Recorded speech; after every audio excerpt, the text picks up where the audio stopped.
I'm Michael Vandenberg. I'm a professor of law here at Vanderbilt Law School. And on behalf of the Vanderbilt Law School, the Environmental Law and Policy Annual Review, or ELPAR, and the Energy, Environment, and Land Use Program, which is co-chaired by J.B. Rule, whom I think I just saw right there, we welcome you to Vanderbilt Law School.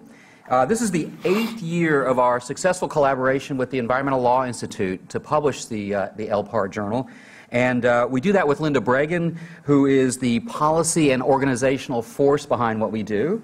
She's right here. And Linda will play Phil Donahue during the Q&A session, bringing you the microphone as we go forward. So if she approaches you with a microphone, don't freak out. Our goal here is not only to provide an exceptional learning experience for the students, but to induce law professors to take the risky step of doing two things. Number one, writing a version of their piece in a simple, low footnote style that policymakers might actually read. Something I've not yet done myself, but we'll see can happen. The second is not to make the easy assumptions that you can easily make in the theoretical literature if you assume away the actual policy constraints that policymakers face. If you put forward a policy recommendation, you have to do that recognizing the constraints if you're going to actually make a difference with that policy recommendation. So our goal here is to help move ideas from the academy into the policy world, but also to improve the quality of the theoretical work in the policy world by inducing scholars, as we've seen William has done here today, to begin to think about what does this mean in the policy world? If I can't assume a trap door, what does this mean? And how could I make my theoretical work better that way?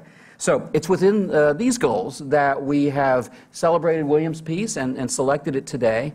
And to talk to you a little bit more about that and the ELPAR process, I'm happy to introduce Kendra Key, who is the symposium editor for ELPAR.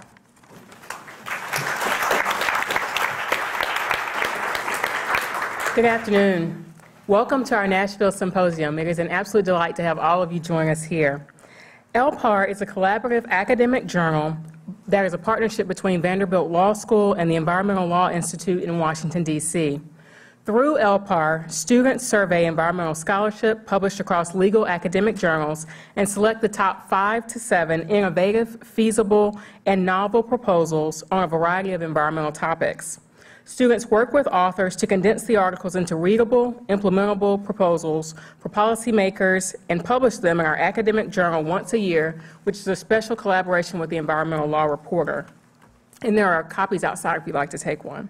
We bring the authors of these articles to our symposia here and in D.C.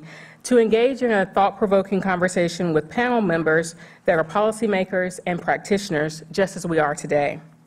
This year, we screened 1,220 articles from 161 journals. We distributed 300 for review and ended up with about 815 that were true contenders for publication. So this is no small feat at all to have Professor Boyd with us. Students reviewed each article, talked about them in small groups and in our full class, and narrowed the pool to 20 articles for our advisory committee to review. And our advisory committee is made up of environmental professionals from across a wide variety of areas. We ended up selecting 5 articles for publication and 2 for honorable mention. To qualify for consideration, an article must address an environmental quality issue of major importance and offer a law or policy relevant proposal or approach. To determine whether the criteria have been met, we asked 2 questions. Does the article specifically address an issue that is of major importance to environmental quality? And does the article offer a law or policy relevant proposal or approach that has the potential to influence the policy process over the short or long term? If these questions are satisfied, they are published and discussed, just like Professor Boyd's article is today. Here to introduce our moderator is third-year law student Kristen Rasnick. Today's panel is going to be moderated by our very own Professor Jim Rossi, who teaches and does research here in the areas of energy, environmental, and administrative law. He has previously taught at the law schools of Florida State, Harvard, the University of Texas, and the University of North Carolina. Before he was a professor, he practiced energy law in Washington, D.C., with Sutherland, Asbill, and Brennan, and with Miller, Ballas, and O'Neill. And he will introduce our panel. Thank you, Kristen. I'm delighted today to have the opportunity to be here and to moderate this distinguished panel. We're going to begin by hearing from Professor William Boyd, who teaches at the University of Colorado.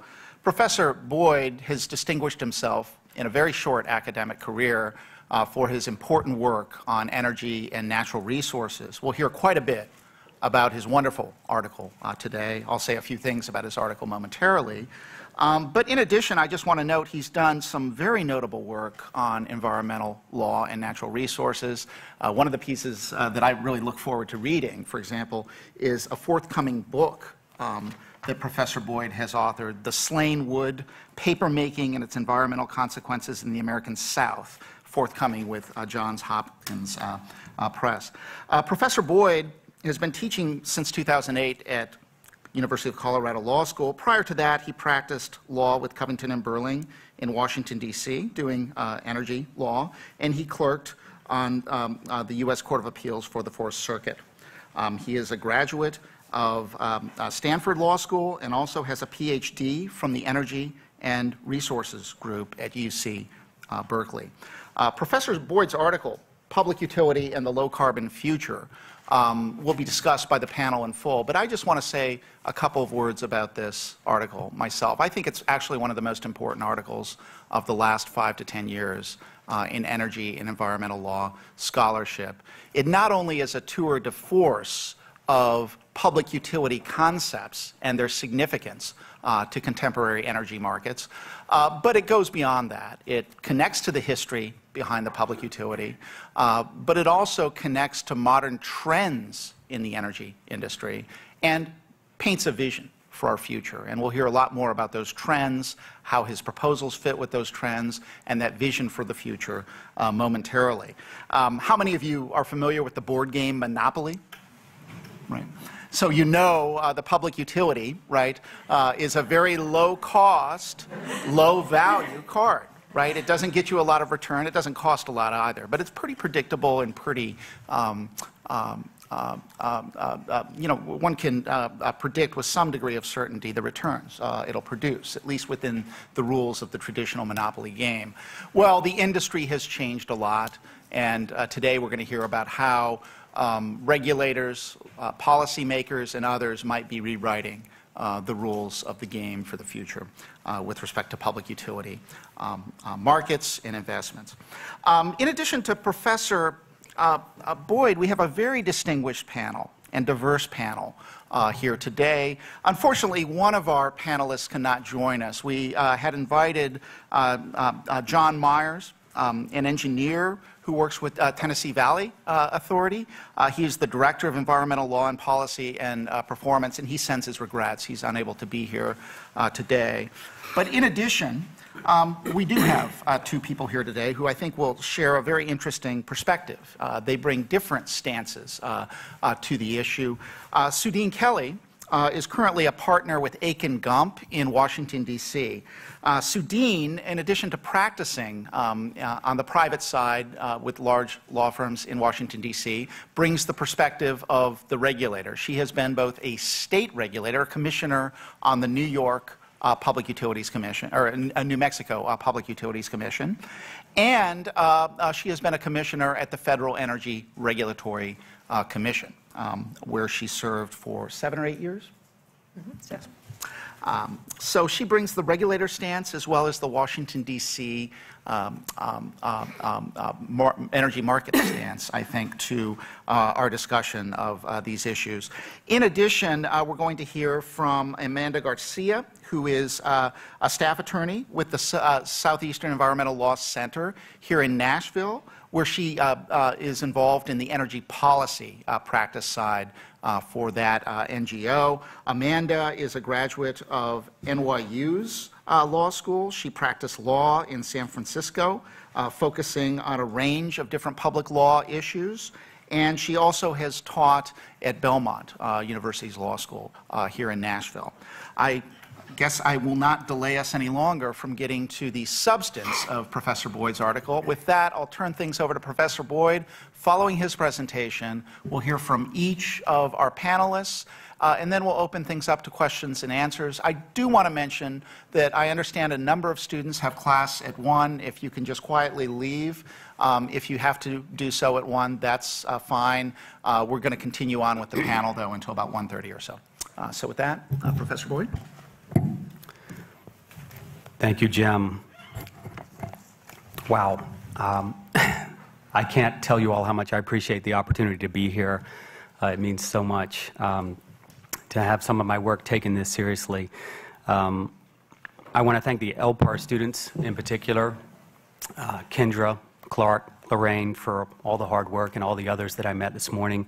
I really, really appreciate everything you've done. What a great, great project this is. Linda and Mike, your efforts here in Vanderbilt and the Environmental Law Institute, what an incredible partnership you have going here. Jim Rossi, someone who I've really idolized in the energy law world for a long time. I'm now actually sitting next to him. It's a great opportunity. J.B. Rule, getting him at Vanderbilt was really a coup. You have sort of the 3 leaders of their generation, and it is, even though my gray hair, they're a generation ahead of me as far as I'm concerned. And it's really remarkable, the program that you have here. Your students are very, very fortunate. It's a wonderful community. Fellow panelists, Suedeen Kelly, who I've always wanted to meet, was on the commission when I was practicing law for Bill Massey, a colleague of hers in Washington some years ago, and Amanda, working for one of my favorite environmental groups. As someone who grew up in South Carolina, I really appreciate all the great work that the Southern Environmental Law Center has been doing for years. So I want to start with some facts, and then I want to move into the big picture and try to give you the normative thrust of this article. And then maybe we can get into some of the details in the Q&A and in some of the discussion with the panelists. So the electric power system is responsible for about 1/3 of U.S. greenhouse gas emissions. It's the largest single source of emissions in the United States.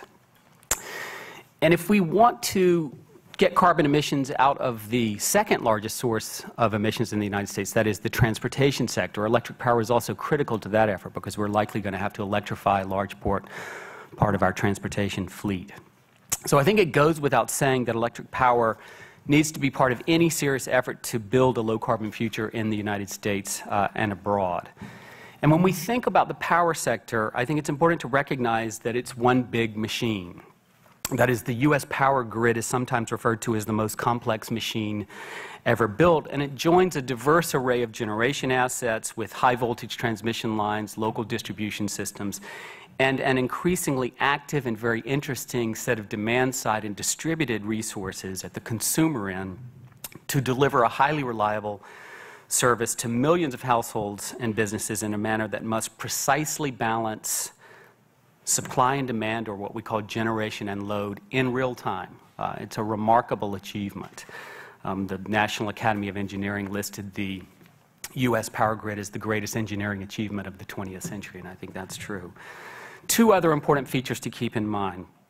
Electricity cannot be directed, as in the case of classic switched networks like railroads. You can't tell electricity to flow in a certain direction. It follows the laws of physics. And it cannot be stored on any significant scale, though that could be changing. And so storage is something we may want to get into as we think about disruptive innovation and what that means for the sector going forward. But right now, storage is really not viable at scale. So managing and operating the machine is an enormously complex undertaking, and it's getting much harder as we bring new market actors into the mix, as we've moved over the last decade and a half or so, 20 years really, to competitive markets in certain parts of the electricity sector, and as we integrate larger amounts of intermittent renewable resources, both at the generation scale and also downstream in the end-user side, right? And as consumers become increasingly active participants on the grid, all of that creates challenges. The whole system also has a tremendous amount of inertia or momentum. So we're talking about long-lived relation-specific assets right, that have turnover times of 30 to 40 years, and an institutional and regulatory framework that I think we can all agree is not exactly the most nimble, and that's important, right? And that system has a lot of momentum. It has enormous amounts of fixed capital, like there's something like $1 trillion invested in the U.S. electric power system. Getting that to change takes a lot of time, takes a lot of careful thinking and planning. These assets that make up the power system also have a certain amount of embedded emissions. That is, they have a certain amount of emissions that are baked into the current capital stock of the sector that comprises the system, assuming they live out their useful life. So momentum plus committed emissions, if you will, means that the investments we're making today in the power system will determine, in large part, the emissions profile of the power sector in decades to come. And so the real challenge, as I see it, is finding policy frameworks, regulatory frameworks, institutional frameworks that can channel those investments into alternative low-carbon technologies and practices. U.S. investor-owned utilities are investing about $80 billion a year right now. They're in a fairly significant investment cycle. Future investment needs in the sector over the next 2 decades, 20 years or so, are roughly on the order of $2 trillion. Where that money goes will determine whether or not we can decarbonize the power sector. And where that money goes will be determined by the legal and policy frameworks that we have in place, or that we put in place. So we're in a window right now in terms of thinking about those investment choices. Just as an aside, the total investment in the global energy system in 2013 was about $1.6 trillion, and that's everything from extraction to development of power systems to in-use, et cetera, infrastructure. 1.1 trillion of that $1.6 trillion was for fossil fuel extraction, transport, refining, and new fossil fuel power plants. About 250 billion of that 1.6 trillion was for renewables, and about 130 billion was for improved energy efficiency. So there's momentum in those investments at a global scale. We need to flip that, right? And we need to show how we can flip it in places like the United States before we think about flipping it in other parts of the world. Now, one can get very depressed when you think about the task of decarbonizing the power sector or anything else, but this is not intended to be a depressing exercise. But it's complicated and it's challenging, and it involves a redesign and a repurposing of the big machine, if you will, from top to bottom, rethinking technology, institutions, and behaviors. Carbon regulation and pricing is obviously important, but I argue in the paper, and I don't know if the panelists would agree with me, it's definitely not the whole solution. We need to be thinking much broader and deeper about many other approaches to thinking or to repurposing the machine, as I say. Now, we're in an important window right now. The power sector is in the United States, in the midst of significant change. The shale gas revolution, which has dramatically reduced the price of natural gas, which is becoming the dominant fuel in the power sector. Rapid growth of distributed energy resources, rooftop solar, demand response, storage. The growing intelligence of the grid, the use of smart meters and other types of devices to improve the intelligence of the grid, the use of sensing technology throughout the grid, and looming carbon constraints and environmental regulations. All of that is putting enormous pressure on the sector. And there's lots of talk about what this means for the investor-owned utility and the death spiral that they're in, et cetera. We've been in moments of great change before. Suedeen has lived through many of these great moments of change. In the 1970s, in the midst of the energy crisis, great change and stress confronting the sector. In the 1990s and 2000s, efforts to restructure electricity markets, both wholesale and retail, tremendous changes. How we deal with the moment we're in right now, though, I think is slightly different and in some ways more demanding, and it will determine whether we can hit emissions reductions targets by mid-century. Now, there's lots of talk today about disruption and disruptive innovation in the power sector, about the problems with prevailing regulatory and business models, about the need to rethink those models, about the ways in which electricity might finally be going the way of telecom and other sectors that have experienced significant disruption in the past. I don't think the telecom analogy works very well. I think Paul Joskow is a very esteemed electricity and energy economist, was at MIT for a long time, now is at the Sloan Foundation. The telecom analogy was used in the 1980s as well as electricity was thinking about liberalizing and deregulating. And he said then, and I think it's true today, casual reasoning by analogy produces sound policy only by chance. And so I think we need to be careful about embracing some of these analogies.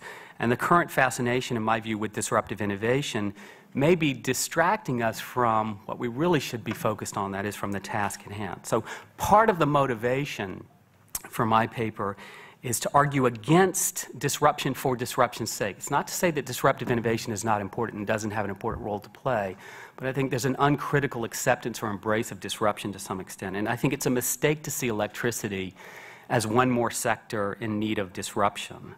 I would argue instead that we should take the power sector with its enormous complexity on its own terms and think carefully about the tools and the frameworks needed to plan and sequence the investments we need over the coming decades. And in saying that, I want to stress that I'm not here to defend the old investor-owned utility business model. I'm not here to defend any business model. I think all of these business models have their issues, and we need to think about aligning business models and regulatory strategies, the capital markets, and all of that. The investor-owned utility model, in my view, is only one manifestation, though, of public utility. It may be the one that we're most familiar with, but it is, and maybe not here because you guys live in the TVA region, so you're different. Maybe we can talk about that. Since the TVA guy's not here, we can say anything we want about TVA. We are being videotaped. Oh, we are. Never mind. Scratch that. Right. But investor-owned utilities do have very important roles to play under just about any future scenario, in my view.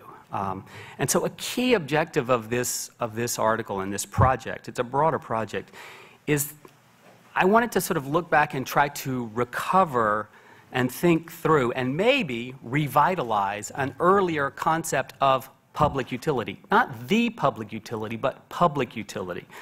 And I'm arguing that we need to look back as we're also looking forward and draw on some of these earlier conceptions of public utility, right, and thinking about them as we confront the challenges of decarbonizing the power sector. So one of the goals of the article, again, is to recover the history of the concept of public utility, to show how it's changed over time, and to explore some of the possibilities, perhaps dormant, some generative possibilities perhaps, contained within the broader concept of public utility that might be appropriate as we move toward a low-carbon electricity system. So, this earlier concept was elaborated most forcefully by progressive lawyers and early 20th century progressive lawyers and legal scholars, by early institutional economists such as John Commons, who was at the University of Wisconsin and drafted the Public Utility Statute for Wisconsin, and by a group of legal realists who happen to have some training and interest in economics, particularly a man named Robert Lee Hale and Walton Hamilton. That's not important. We can come back to that if people are interested. They emphasize, though, I want to emphasize four key aspects of their understanding of public utility. First, they recognized, as did many others, that certain types of businesses should be regulated in the public interest. Second, they embraced a notion that competition should be viewed as a tool rather than an end state. Third, they embraced the idea that the entire undertaking of public utility should be considered experimental and open to new pathways and possibilities. And that's a really important point that I'll come back to in a minute. And fourth, they viewed public utility as a common collective undertaking aimed at managing a series of network industries that were too important to be left exclusively to market forces.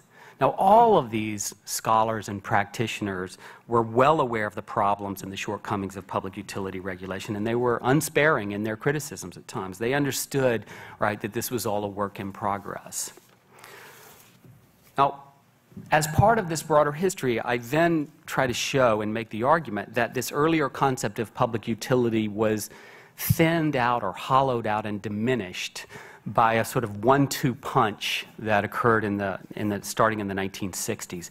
And it was really a combination of a sustained critique mounted by economists and lawyers particularly those associated with the University of Chicago, and by a constellation of sort of external forces and structural change in the industry. By the 1960s, economies of scale in thermal power generation had been exhausted, and so we couldn't just keep building bigger and bigger plants and getting cheaper and cheaper electricity. The real price of electricity in the United States declined for about 30 years, right? So regulators didn't have to pay attention. We just kept building bigger plants and life was good for everyone. That all changes in the 1960s. And for a long time, we'd been essentially adopting promotional rates. Now, Mike Vandenberg loves promotional rates. The more you use, the less it costs, right? Now, that's...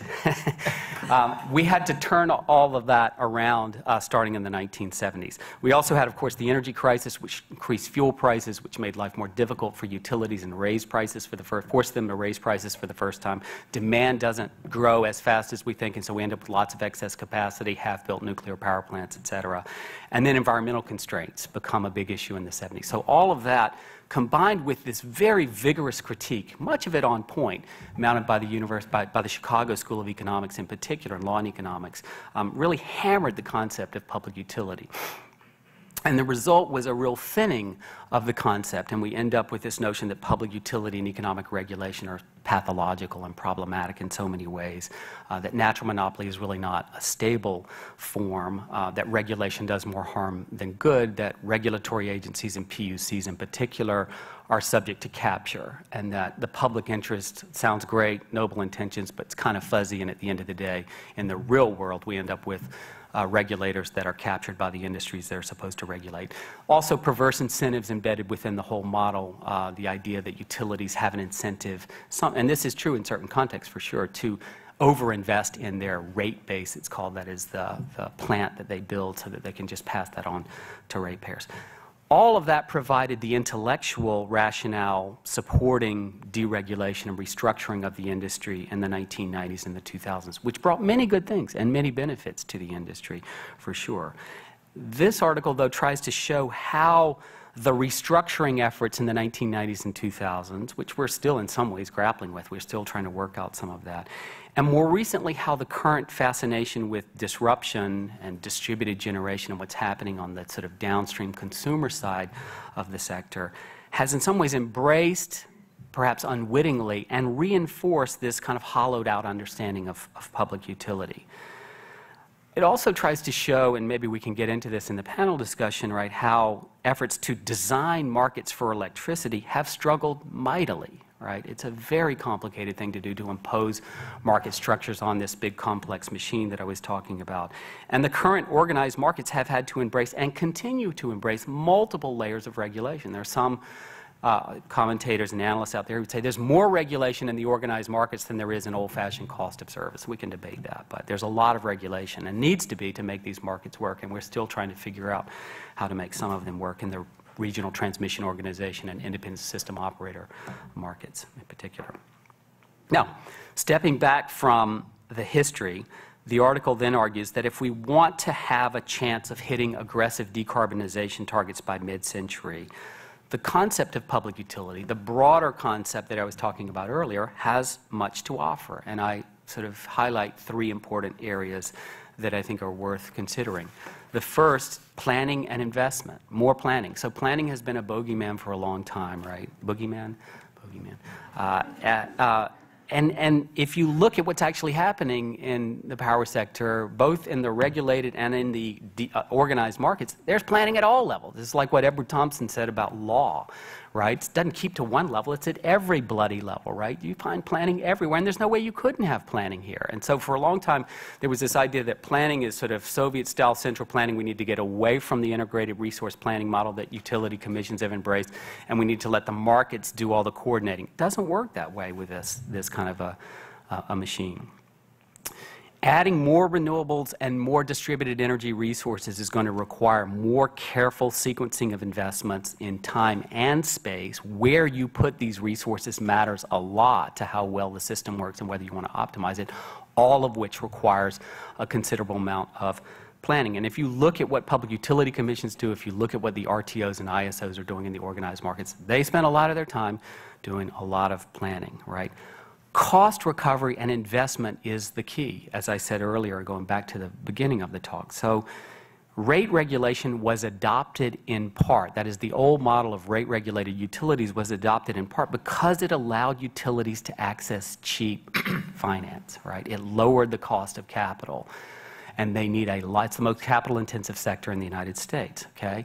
Markets make that much more difficult. If we want to decarbonize, we're talking about a more capital-intensive sector in some ways. And so cost of capital and investment is really a critical part of this. And it's not clear that liberalized electricity markets plus carbon pricing will get us there in the time frame that we have. We need to focus on de-risking the investments. And it's very interesting in this respect that the United Kingdom, which pioneered the move to liberalized electricity markets in the 1990s, has come to the conclusion that liberalized electricity markets plus the carbon pricing they have in the European Union emissions trading system is not going to get them there, and have engaged in a massive electricity market reform effort that means that most new investments going forward will be compensated by non-market means, and they're having a big fight about all of that. But it does raise the question, if we want to get to 2050 and have a much reduced carbon profile in our power sector, we need to think very carefully about de-risking the kinds of investments that we need to make. And that's where public utility, I think, is very important. Second key point, and I'm almost done, coordination and systems operation. As we add more diverse and intermittent resources at multiple levels up and down the supply chain, that's going to require more coordination and systems operation. It's going to require a set of institutions for managing and governing a system of increasing complexity. If you look at what New York State is doing right now, and they're reforming the energy vision effort, it's a very interesting rulemaking effort that their commission has been pushing forward. The legislature has no idea what's going on as far as I can tell. Very, very interesting effort. They're trying to create a new entity that they call the Distributed System Platform Provider that would essentially sit in the distribution system and provide and manage this system of increasing complexity. There's a whole bunch of rate design issues and rate reform issues that feed into that. But that's a public utility that has to sit there and essentially manage this in a way that creates an open access platform for all of these distributed energy resources to be able to thrive. Third, and I think most important in some ways and perhaps most underappreciated, is experimentation and innovation. So one of the great strengths of our balkanized system of electricity regulation in the United States, and I think most people would agree it's balkanized, it's chaotic, it's messy. The only thing it's good for is full employment for lawyers, as far as I can tell. And that is a good thing. I tell my law students this all the time. But it's a mess, right? But there's strength in diversity, and I think we need to turn that around and see this as an opportunity for policy experimentation and innovation. PUCs in particular have an important role to play. Public utility commissions have an important role to play. They've been black boxes for too long, right? We sort of abandoned them a long time ago. That is in the legal academy. And there's not a big literature on PUCs as institutions outside of legal scholarship or anywhere, as far as I can tell. There's some older work that's quite interesting. Some are surely still subject to capture by the industries they regulate. Some are woefully understaffed and under-resourced. But the capture thesis, that is the idea that they're captured by the regulated interests, I think is wildly overstated in many cases. And you can look around the country and see examples where PUCs have stepped out and done some pretty interesting stuff. It's not supported by the historical record. Now, the historical record is not exactly overflowing with examples of Brandeisian experimentalism by PUCs, but there are, right, in PUCs around the country that are doing some very innovative work in rate design, in pilot projects for smart grid and electric vehicles, in large demonstration projects. So, for example, the Mississippi Public Service Commission is working with the Southern Power Company, the Southern Company, and their subsidiary in Mississippi to finance a large coal-fired carbon capture and storage facility. It's over budget and it's past the deadline. We can look at that as an exercise in rent seeking.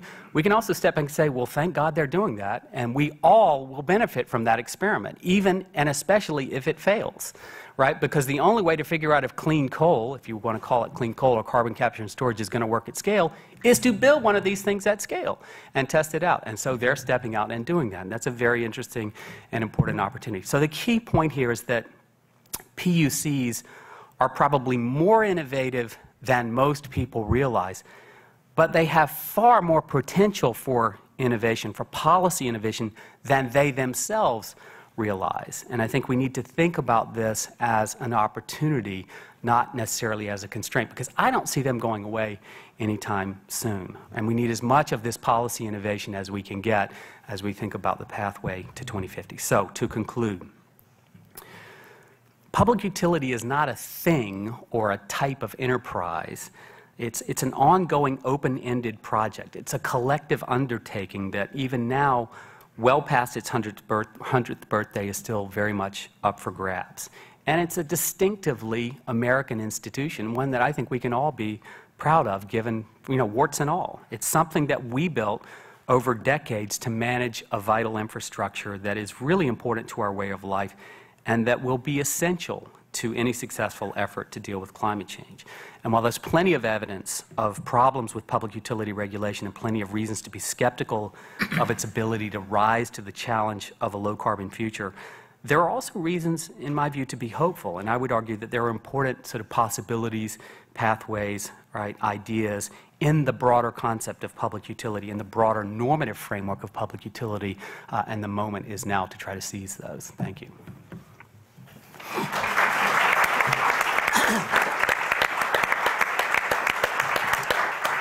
Thank you, William. Next, we'll hear from Suedeen Kelly, a partner with Akia Gump and former commissioner at the Federal Energy Regulatory Commission. Well, thank you, Jim. And I'd just like to say that I have known about William Boyd for a number of years, and it's been my pleasure to be invited here to actually meet him. Thank you. Thank you. So what I thought I would do today in my 10 minutes is share with you my top 10 reasons why I love this article and why I think that it will be one of the most influential pieces affecting how we think about decarbonizing our electric system. And we need that.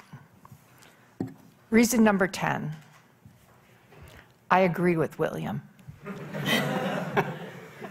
As you know, if you sit down to read a book, or even an article, or particularly an op-ed piece, and you go through it, and at the end of every paragraph you say, yes, why didn't I say that?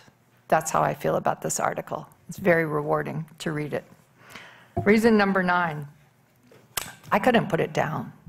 I know I'm a little geeky when it comes to public utility issues, but I think you'll find it the same way that I found it. It's profound, but it's readable. That's hard to do. Reason number 8, William speaks to multiple audiences without antagonizing them. That's a skill. That's like President Roosevelt or President Clinton or President Reagan. You can be pro-market or anti-market or market agnostic, and you can read this and you hear what he has to say. You can be concerned about climate change or be a climate change skeptic, and you can read this and it will speak to you. Reason number 7, speaking to you, William speaks the truth, and in some instances he speaks the truth to power. He makes you think without making you angry. So I'd just like to quote one of the sentences in his article that particularly struck me that way.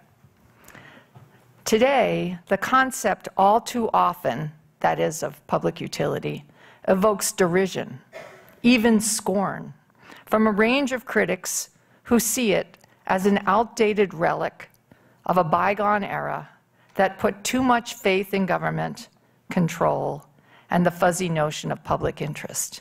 That's right. That's how people think about it.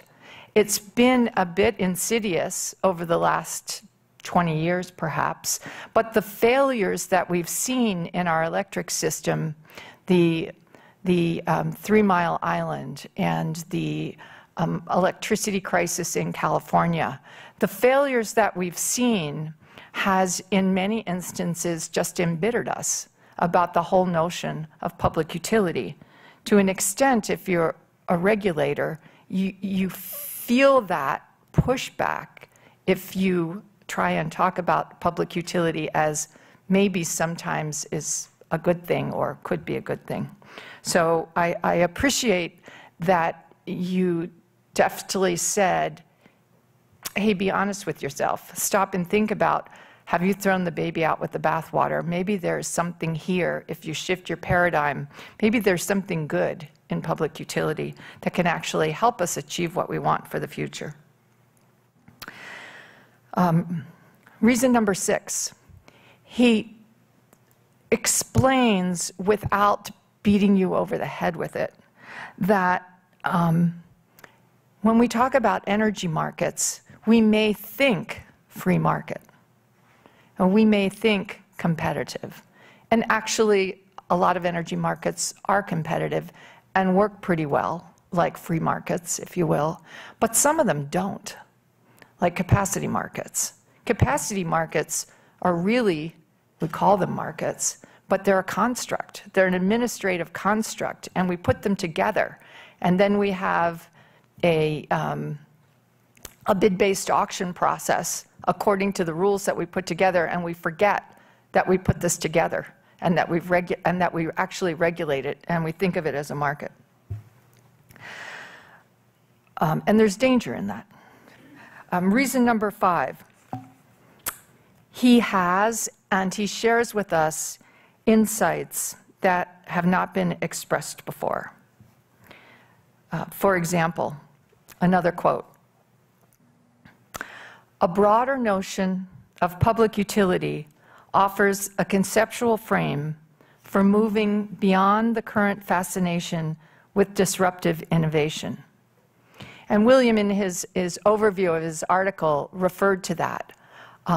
I think that's a particularly salient point, because the discussion about disruptive technologies has, as he points out, moved from a discussion about technology with a debate about what it can do and how it can help us and whether it can move us to a carbon-free or a decarbonized or a less carbonized future.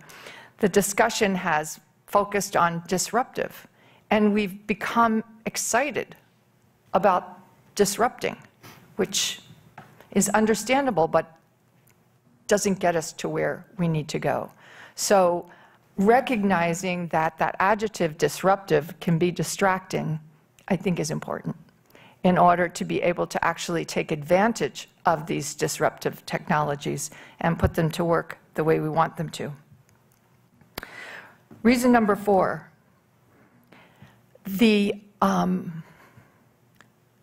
William's discussion of one advantage of a public utility concept of planning and coordination resonates with me.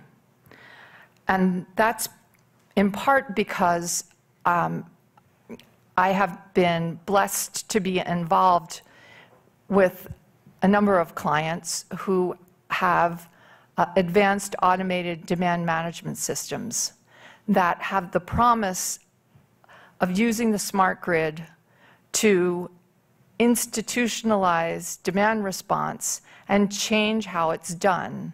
Traditionally, we use demand response as an emergency resource, or at best, a resource to shave the top off the peak.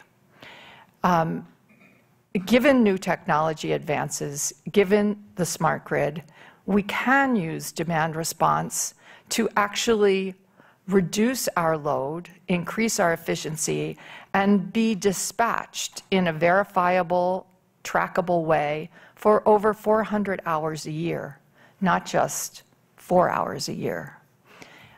But we can't do it, I don't think, in a market setting, because it involves planning and coordinating and deploying it in the right place and dispatching it as if it were a utility resource. So I have seen the role that utilities, public utilities, can play in decarbonizing, but I haven't heard anyone talk about it the way that William has, and I appreciate that.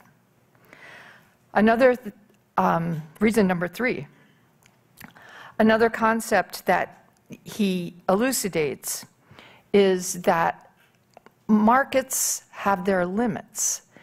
And one of the limits is that markets often don't facilitate investment over the long run. And we know that. But we don't think about it often. When we look to see who's doing research in whatever field, healthcare or drugs or whatever field we want to see research, we realize that it doesn't work very well in a competitive market because it's hard for investors to make an investment that is going to play out only after 20 years. Get a little anxious to get a return on your money before then. And so William talks about the fact that a public utility is a vehicle for investments that have to take place over a long term, and he's right. And part of the reason that that resonates with me is because I've been involved in looking at the problem of inadequate gas in New England to fuel their gas-fired generation. And in New England, they have inadequate gas pipeline infrastructure. And they do not have enough transportation capacity to be able to provide gas when it's needed on peak. The existing gas pipelines get filled, they go to the local gas distribution companies. What's left over goes to the electric generators. There's not enough there. So they can't generate on peak when they're most needed. This happened a year ago in the winter. And the ISO in New England and FERC said, well, we have to do something about that. And the reason that it doesn't happen, the reason that we don't have enough infrastructure is because our electric generators in New England have been restructured. They're not part of integrated utilities, and they are receiving their revenues in a relatively short-term market, a year real-time energy market, a 3-year capacity market, and you can't blame them. How are they to invest in a 20-year asset or make a 20-year investment? They don't even know if they're going to be around in 4 years. So what are we going to do? Well, we need to look at the public utility concept and see how that can be utilized to make this long-term investment possible. Instead of that, we tweaked last year the market rules for the capacity market in New England in the name of reliability. And so what are we doing in New England? Well, now we are having gas-fired generators. They're able to produce electricity on peak because, guess what? They're burning oil.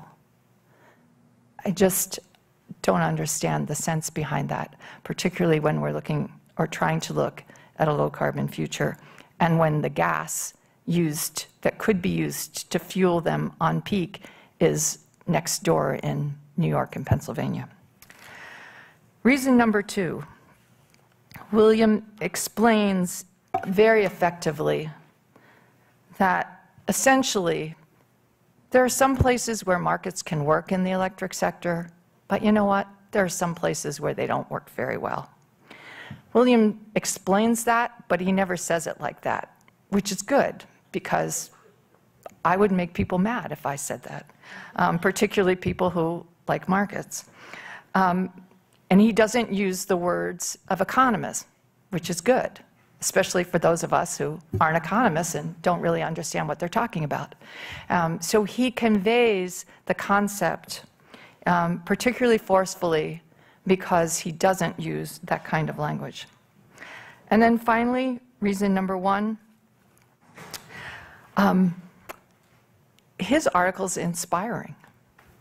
And I want to read Public Utility and Low Carbon Future too. And if you've read a law review article from front to end and you want to read another one like it, you know that it's really good. So, thank you.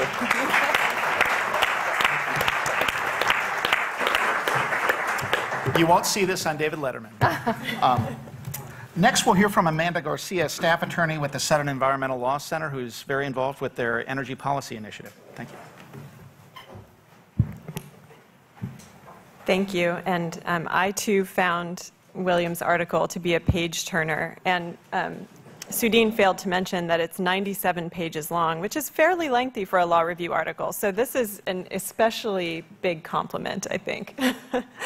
I think my role here is I basically took William's ideas and ran with them in the context of long-term planning and really tried to bring them home to what we're currently seeing on the ground in long-term planning in Tennessee, but also just broadly across the board. So that's the framework that I'm going to comment on William's article.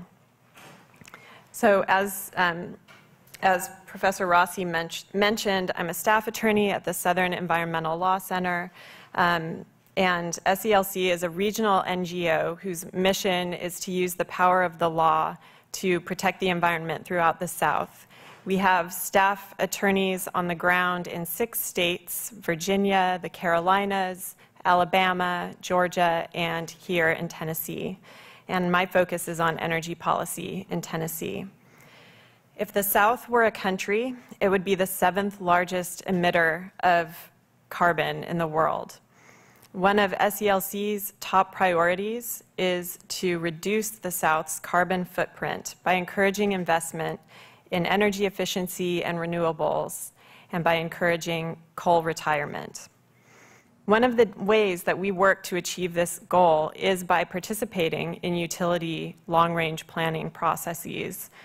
And in those processes, for those who aren't familiar with them, the utility forecasts the demand on its system over a period usually of 10 to 20 years, and then evaluates different resource portfolios it could use to meet that demand. We are currently involved in TVA's integrated resources planning, or IRP as it's known in the industry, process as a stakeholder, and I'll talk a little bit more about that role in a bit. I have to say that engaging with Professor Boyd's article has been a great asset during this IRP process, both in terms of placing IRP in the broader historical and conceptual context, and also thinking about the structural challenges of using IRP to achieve carbon reduction goals. So Professor Boyd's thesis is that we should embrace a broad concept of public utility as a common collective enterprise focused on flexible experimental problem solving with the goal of guiding utilities to achieve public policy objectives, and here, most saliently, carbon reduction. The idea is that encouraging this broad understanding of public utility as a responsive, flexible, and democratic governance structure will enable what Professor Boyd calls pragmatic adjustment to utility regulation, which in turn will allow stakeholders to leverage existing institutions like utility commissions rather than seeing them as standing in the way of change. He identifies planning, and in particular IRP, as a key existing tool in pragmatic adjustment. And he points to the role of stakeholder participation in IRP as evidence that IRP can facilitate pragmatic adjustment because it facilitates the kind of provisional, recursive, and participatory process that pragmatic adjustment requires. So the next question, for me at least, is what do those ideas look like in practice? Well, first of all, let me say I wholeheartedly agree with the premise that IRP can play, and indeed does play, a critical role in guiding utility investment toward low-carbon alternatives. I also agree that stakeholder participation facilitates and can facilitate a broader range of factors and costs being considered in the IRP process. And this is part of why SELC participates in IRP throughout the region. I'm going to use examples from my own experience as a TVA stakeholder, but I want to be clear at the outset that TVA is a different model from the investor-owned utility model that the article sort of takes as the standard model and is pretty much the standard model. Because TVA is a true public utility. It is publicly owned. It's a federal entity. FDR created it during the Depression and described it as a corporation clothed with the power of government but possessed with the flexibility and initiative of a private enterprise. So TVA has a mission beyond the bottom line imperative of IOUs. Its mission is to serve the people of the Tennessee Valley through low-cost electricity, environmental stewardship, and economic development.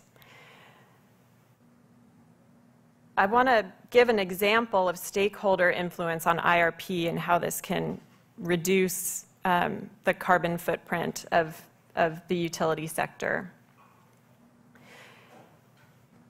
In its 2011 IRP, TVA engaged a stakeholder advisory group throughout the process.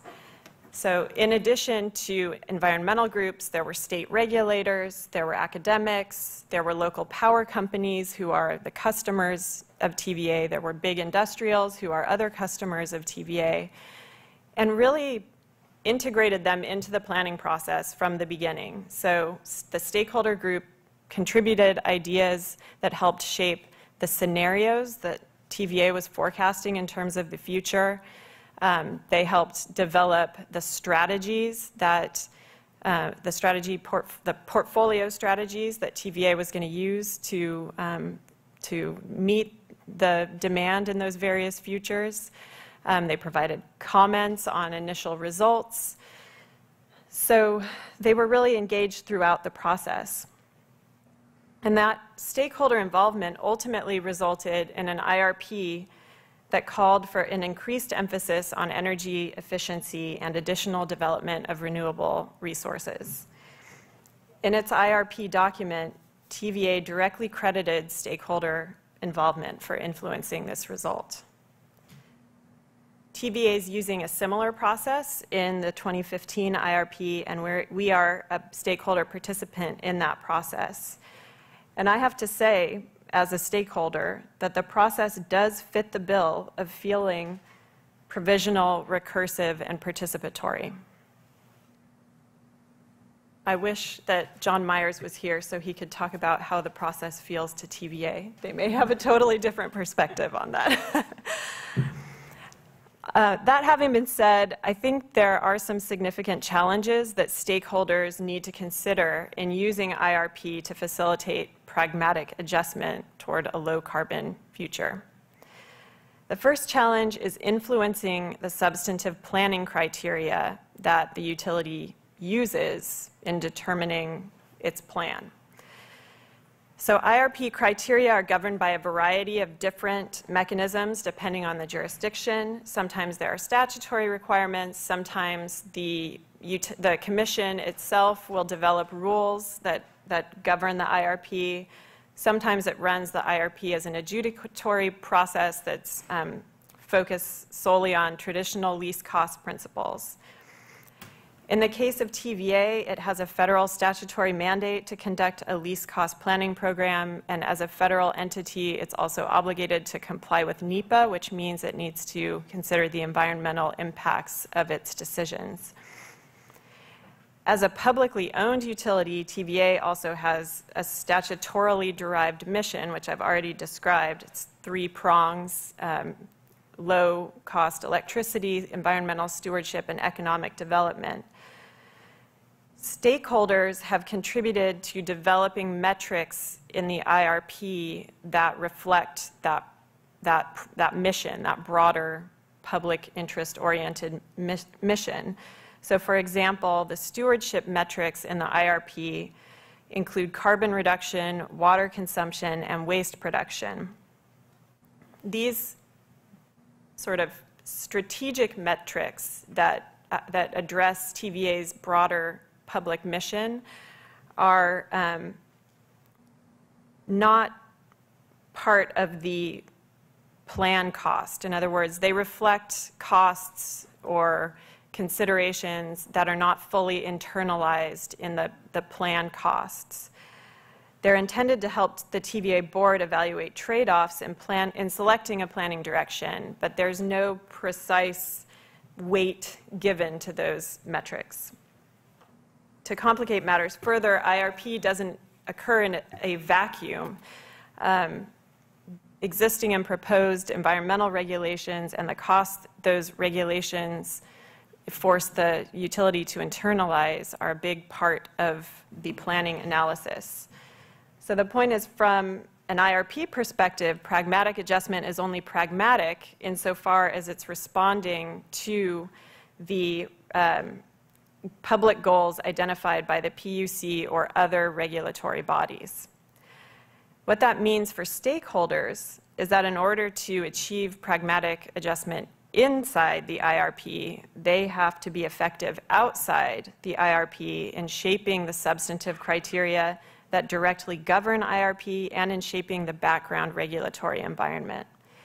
And to give you a couple of examples, EPA and environmental groups sued TVA under the Clean Air Act, resulting in a settlement that required TVA to retire 18 coal units and make a decision regarding whether to retrofit some additional units or retire them. The result from an IRP perspective is that the costs of complying with the Clean Air Act have been factored into the resource evaluation equation. Similarly, EPA's proposed Clean Power Plan rule makes carbon regulation a probable reality. Although the 2015 IRP doesn't analyze the Clean Power Plan directly because of the timing of the release of the draft rule and the IRP process, it does address likely carbon regulation by analyzing a possible decarbonized future scenario and by including carbon adders in all of its scenarios. The carbon adders have varying values depending on the future scenario.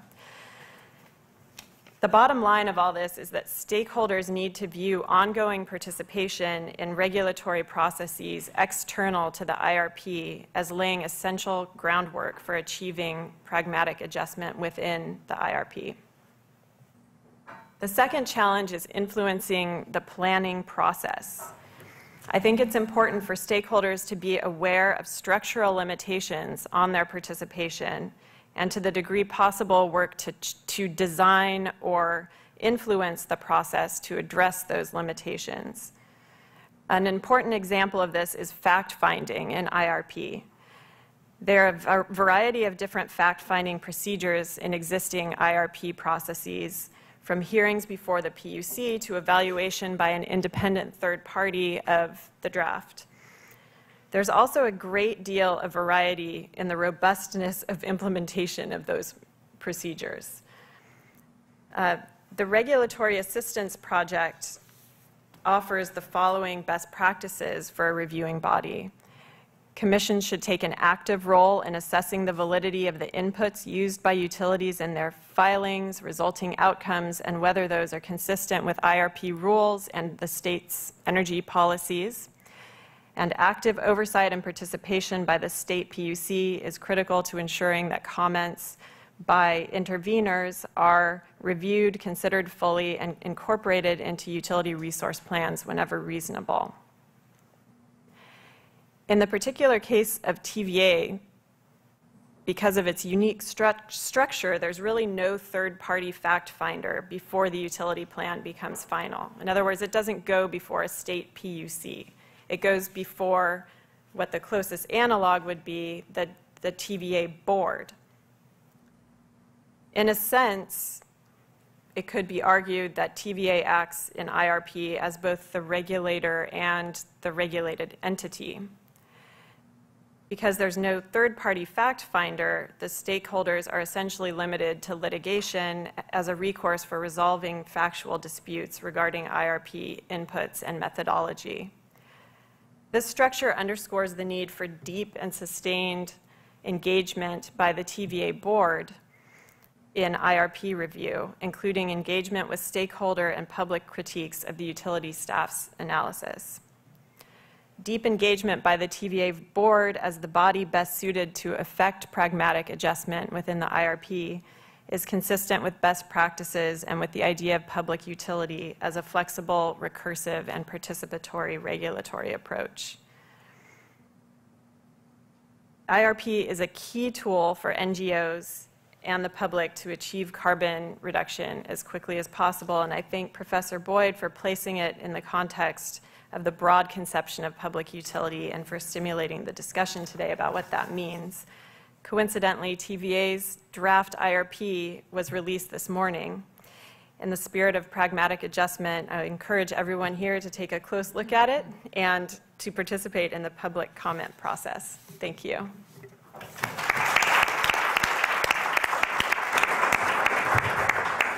Thank you very much, and start thinking about your questions. But before we take audience questions, I want to give Professor Boyd an opportunity to respond, if you'd like to respond to your panelists. I have so much to say, but I'll be very brief. First, thank you both so much. Those were very generous and gracious comments and very insightful. I really appreciate it. Suedeen, Kelly, your experience and expertise in this space is incredibly intimidating, and to hear what you had to say really was very, very special for me. I think what I took away more than anything else is this tendency to frame our debate within electricity as kind of regulation versus markets is in some ways making things more difficult for us, and we need to think about how regulation and markets can work together. They've always worked together, and think about where competition works and where it doesn't work. And I agree with you that in many of the organized markets, some of the markets are working quite well. We have work to do with the capacity markets in particular, as you suggest. Amanda, I think I have more to learn from you on the IRP process, and that was a fascinating discussion of TVA, and I never realized, I'd never thought about the fact that TVA is its own regulator, essentially, and running its own process. The IRP process is different across the country, and it works well in some places and not well, or not as well as it could in others, but it does, as you suggest, have an enormous amount of potential, and it's interesting to watch the way stakeholders and environmental groups in particular have been using it in certain states to pursue their agendas.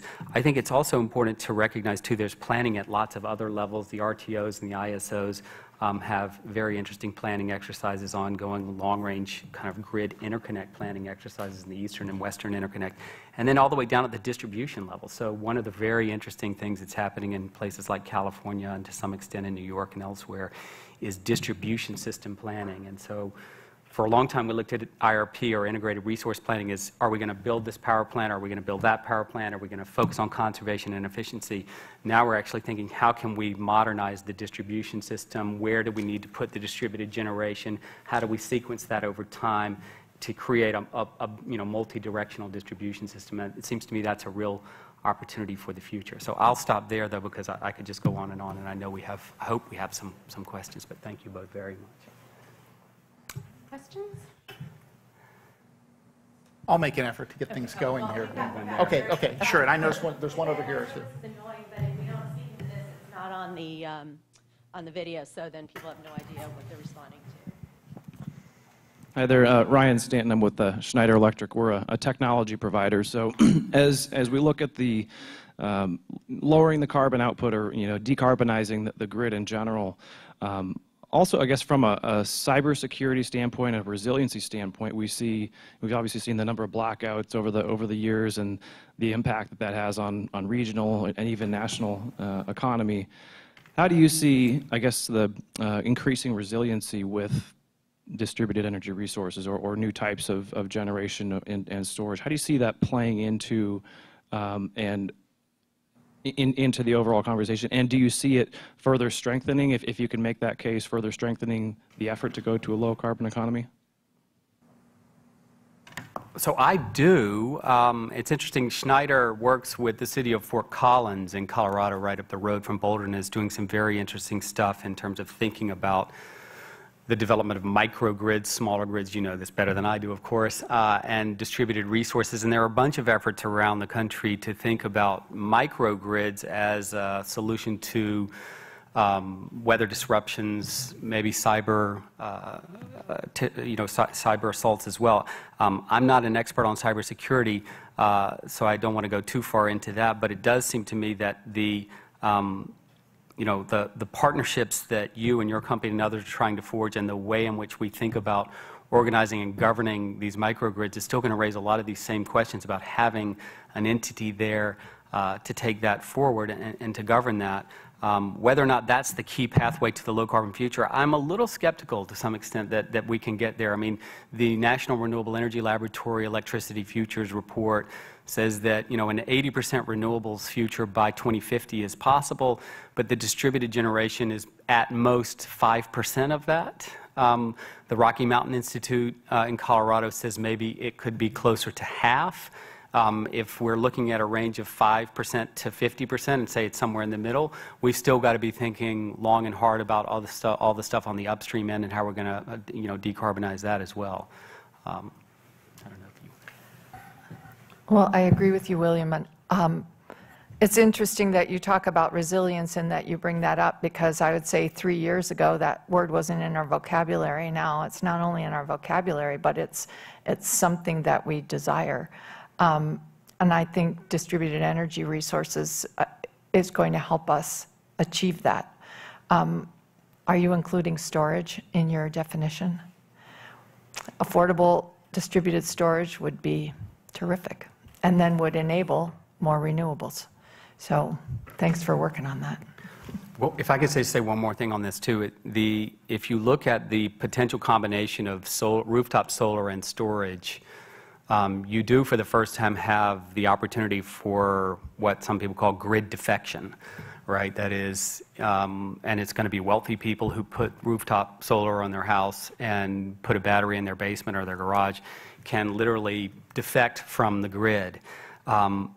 I think that's a terrible outcome because I believe in the public part of public utility and the positive network effects that we have from having everybody connected to the grid, and you end up with all kinds of cross-subsidy problems. So that is, the system costs get imposed on the less wealthy consumers who can't afford to put solar on their rooftop and adopt storage, et cetera. The sizing of the systems is not optimal in a grid defection scenario. I don't see it happening anytime soon, but the economics are getting pretty close. And I feel like this is an area where we've got to think long and hard about how to make distributed resources available to everyone and have it connected to resilient grids, and that may mean rethinking the grid and how we localize the grid. But I do think it would be a problem if we see a lot of people exiting the grid. Did we have a question over here? And I want to thank all the panelists for being here today too, because this is wonderful for us to be able to get all of this insight. And my question was about this balkanization of utility companies. And does the panel have any suggestions on how to address that kind of chicken and egg dilemma where each of these Balkan states has some tremendous assets to offer, maybe towards a low carbon future, but doesn't necessarily want to give that away for free, or doesn't want to be the first to fail, using the example, and not that the Mississippi CCS idea is a failure, but how do we get out of this balkanization type mode, recognizing too that each one of these utility companies has its advantages and its drawbacks in terms of what they can offer in terms of low carbon energy production. Do you want to go first? No. So I'll start. So when I think of the balkanization of the regulatory framework for the U.S. power system, I think of the fact that we have organized wholesale power markets in big chunks of the country, traditional cost of service in big chunks of the country, the South and the West, and then we have some places, Texas and the Northeast, where we have organized wholesale markets and retail choice working together. that was the model that we all wanted and that people thought we were going to go toward, and it didn't happen for a whole bunch of reasons. I think your question, though, is more in because we have, and particularly down south, we have all these different cost of service states that are sort of going at it in their own way. I see more regional cooperation emerging, but I'm not as close to it maybe as people are here. I think the Clean Power Plan, if it survives, could promote more regional cooperation, that is in states that have stayed with the traditional cost of service model. I see in the West an effort to develop energy imbalance markets across states. And so I think while there are a lot of states that are skeptical of going maybe to the full organized regional RTO ISO model that we see in the Mid-Atlantic and the Northeast and Texas and elsewhere, there is a recognition that there could be kind of strengths and economies and efficiencies by doing more regional coordination. It really is state-specific, though, depending on how the utilities organize there, the composition of the commission, the relationships they have with the utility, et cetera. So it's hard to generalize. And I would add to your description of regional efforts is the implementation of FERC's Order 1000 with respect to trying to regionalize transmission planning. Your question also raises questions about regulation, and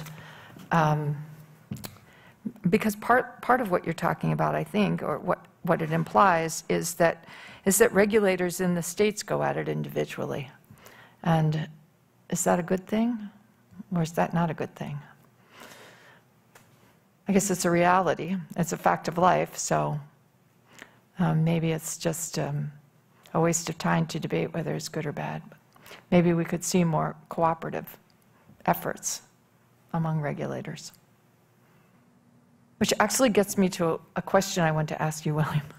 Am I allowed to take over the microphone? Absolutely. Okay. And that's Public Utility and Low Carbon Future 2, the article that I'm looking forward to reading. Start writing on the plane tonight. Yeah. How do we get there? How do we implement well, I'm hoping that your next article will talk about how we implement a broader public utility concept to better coordinate and plan, and because I think we've exhausted IRP. I don't know. I'd like to see something beyond IRP. I don't know what that is, but I'm banking on you to tell us what it is. I couldn't possibly tell you that, but I will say a couple things very quickly.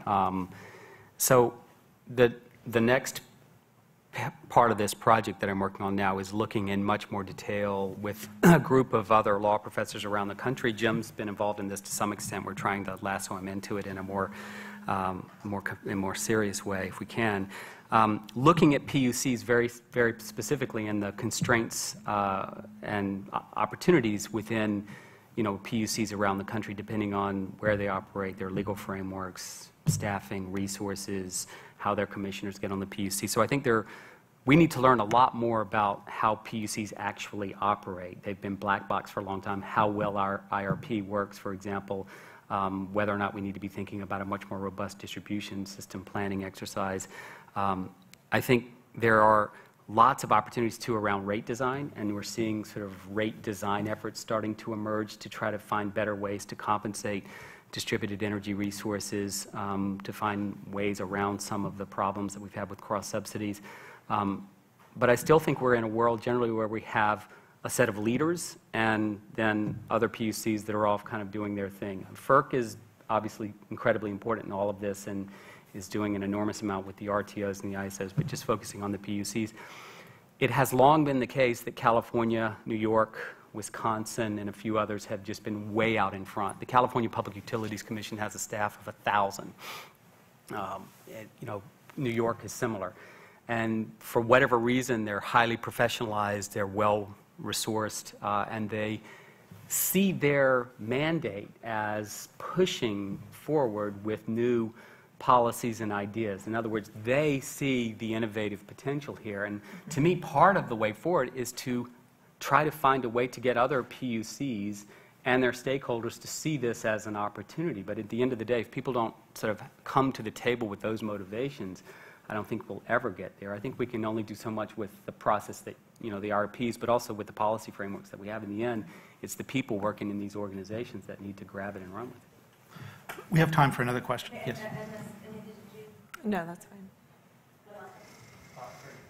So much. Thanks to all the panelists and to William for coming and for all of those who organized. It's really been a fascinating panel. So my question comes really from ignorance of energy law, and it's more kind of broader thinking about this in the administrative law context, which is, to what extent are you worried, William, about, and others, are you worried about courts as potentially unsettling and upsetting this model? Because I can see courts, when faced with broad questions about public interest, sometimes they're worried about making substantive judgments there, and so they proceduralize and sort of try to protect what they view as a public interest by very close to very demanding procedural hard look. And I could see how that might be potentially disruptive. Or courts, you could imagine, as long as they saw enough transparency in the process, would actually be willing to step back and say the real changes have been addressed. So maybe you address that. But interesting to see to what extent you see courts as a ally or potential source of resistance to this model. So I would say both. It's very interesting. There's a very interesting history here. The Supreme Court really screwed things up for about 40 or 50 years with the fair value rule of Smythe v. Ames, which essentially constitutionalized the methodology of rate making and resulted in a kind of judicialization of PUCs. And so you saw the kind of creative policy-making functions of PUCs atrophy and wither, and they became adjudicatory bodies that were very focused on trying to get rate regulation right and avoid constitutional problems. That goes away in the 1940s with the Hope natural gas case, but I think the legacy of that has lived on, and so we have PUCs that have been very cognizant of the oversight that they've received from the courts for a long time. I think it's an open and hard question as to whether or not they would sort of be blocked, if you will, by trying to go down this more expansive role.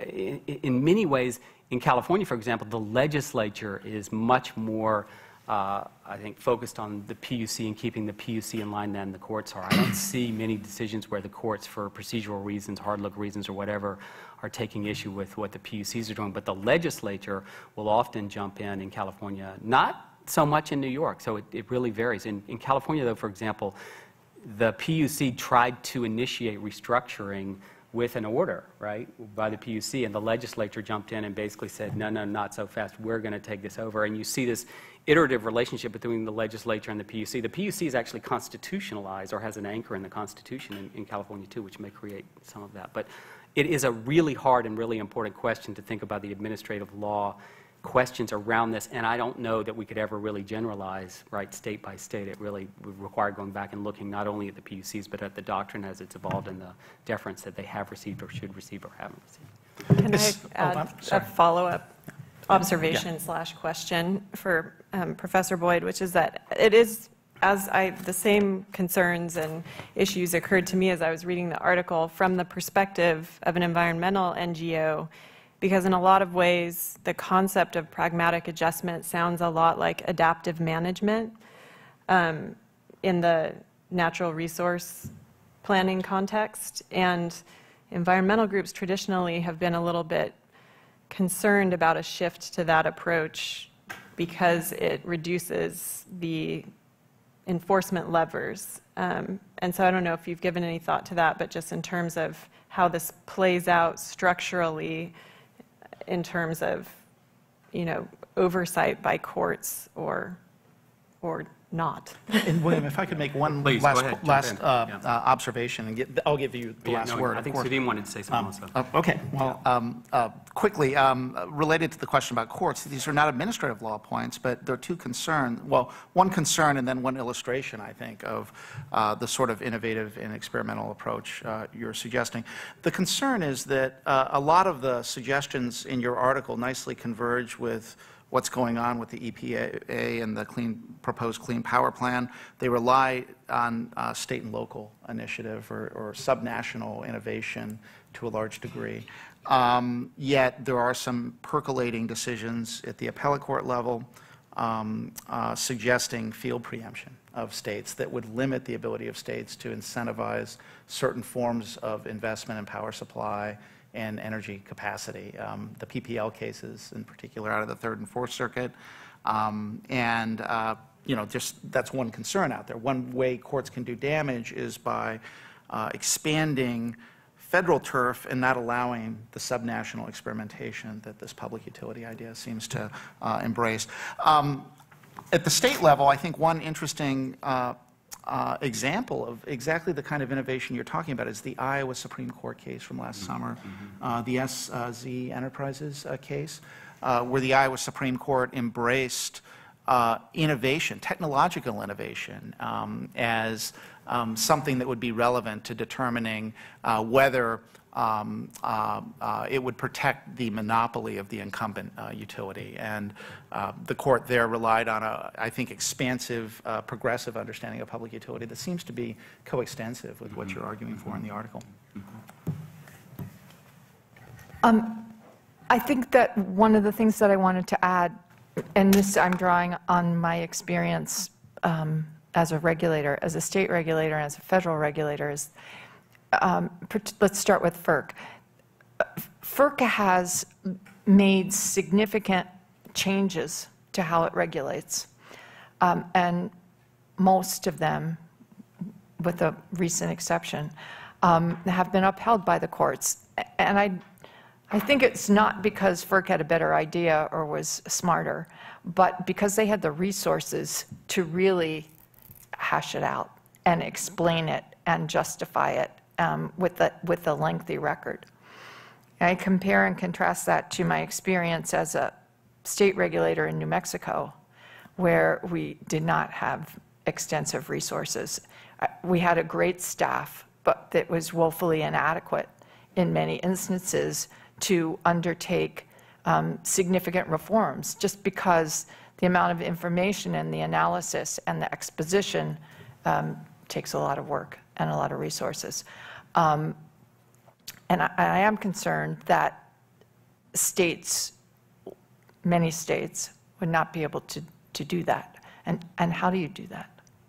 I'm excited about William's look at state PUCs, because I think that he'll see when he starts to look at the history of them, he'll see, like he's seen an evolution away from the public utility concept for perhaps not the best reasons. You're going to see an evolution away from the thoughtful Public Utility Commission, not in all instances, but there's certainly been an increase over the last 20 years in the number of commissions that have changed from being appointed to elected. And in my own state of New Mexico, that has occurred. And not only are they elected, but they're elected by district. And that means that the constituency that they respond to has shrunk, because they respond to the voters. And as the voters shrink, then who they respond to shrinks. And they don't even work with each other, because they've been balkanized within the commission. And there are sometimes very different constituencies within a state geographically, and they respond to those. And if they're not all on the same page, it's frankly even hard to make policy. So I'm interested in phase 2. Yeah. No, just to very briefly on this, so I think Jim is absolutely right that the federal courts are potentially creating obstacles to some of this, the opportunity for innovation here, and the jurisdictional questions around the Federal Power Act and how courts, federal courts in particular, look at FERC's jurisdiction with all of this activity going on at the distribution system level could have major impacts going forward for sure. States trying to kind of take back some control over their destiny in some of these markets where capacity and resources are not getting built fast enough has run into some problems there for sure. On the other side too, on the demand response side, obviously you see just the opposite problem. So there is a lot sort of in motion here. Suedeen, I sort of hear your point more as being one about politicization in some ways of PUCs, and That's always been a problem. You're absolutely right to point to that. Huey Long launched his political career from the Louisiana Public Service Commission. Many other aspiring politicians will go do a stint for a while, or used to go do a stint for a while. Yeah. Judges too. And I think, you know, PUC reform is something that is a bit far afield and outside of my sort of expertise, but it does strike me as something to keep an eye on and think carefully about the way in which we end up with the commissions that we do and what that means for these, you know, administrative independent commissions as entities going forward, for sure. So, I want to thank our panel and thank you all for coming.